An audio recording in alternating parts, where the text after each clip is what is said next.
You've got a picket fence as well as toys and a playground in the front yard, but it's what's inside this home that would have any parent worried. Good afternoon and thanks for joining us. I'm Joshua Zuber. Casper police say they have one or more suspects in custody who could possibly be in connection with the recent rash of robberies in Natrona County. That's not exactly very large, that's less than 3 feet. But out here in the studio here, I'm going to show you the actual leg space. Right now this is a standard coach cabin seats, just kind of a little demonstration here. Two of our newsroom chairs. As you can see, that's not the case right now, as the Tape Pump House sort of has beachfront property. You are missing out on a lot of fun here. It smells kind of interesting because we're right by the bulls here. For those who are eating in, there's a 1 in 2 chances that Grandma's blueberry pie isn't all hers? Of the bar parking lot. That's when all three of them got into a fight, and eventually the man who started the fight was choked to death. Like you and I, we weren't really lucky enough to have a carport or a garage, so we kind of had to use one of these this morning. Winter has arrived, right? Construction on the Set Free Church on CY Avenue and Robertson Road is almost complete. It's just amazing to see how God is bringing this to life. Typically, you'd think churches are pretty welcomed in most communities, but residents in this Casper neighborhood, Paradise Valley, say they don't want it. I really fear for the safety of my kids. They say they're concerned about safety because some of those moving into the church are expected to be convicted criminals. They also say one of their biggest concerns is the proximity not only to their homes, but their children's bus stop. There's a lot of children that walk past here. However, the pastor of the church says not to worry. We are a church. We are not a halfway house. We are a church with a live-in discipleship. That live-in discipleship is where the controversy lies. The fact that ex-criminals could possibly move in next door. But John says he's an example of why residents shouldn't fret. I was born and raised here in Casper, and extensive criminal history from the time I was a young child to adulthood. And John says because of God, he was able to turn his life around. Regardless of how successful John thinks his ministry will be, as of right now, neighbors say, not in my backyard.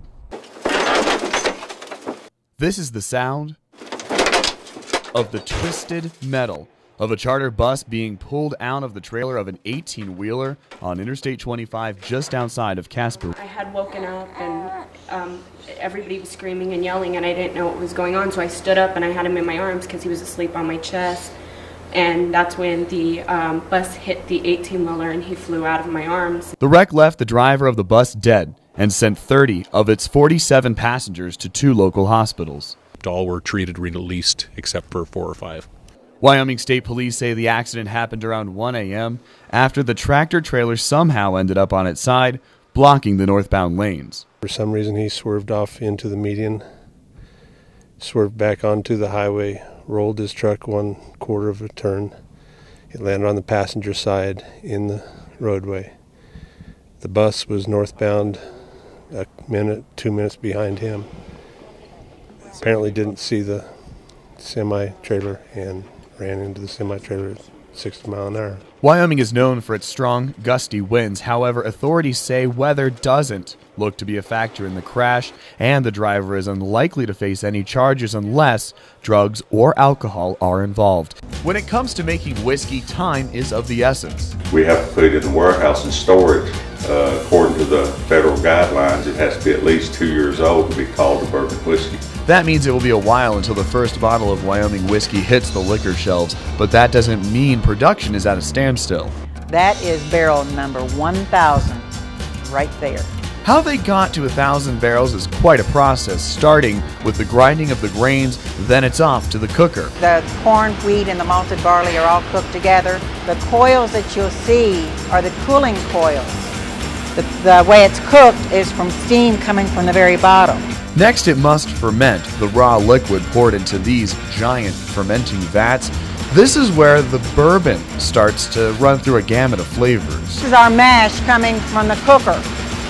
And at this point, it tastes like cereal.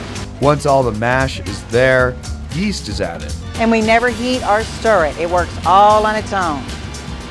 And at this point, it tastes like a warm beer. The following step is where the alcohol part comes into play. This still is one of a kind. and are made especially for Wyoming whiskey. The unfinished whiskey is poured into these white oak charred barrels, which end up weighing about 500 pounds in a warehouse where they age for years. Steve and Donna say it will be interesting to see what the wild Wyoming weather does to the maturing process. High altitude and the low humidity, maybe it'll age a little bit faster out here in Wyoming.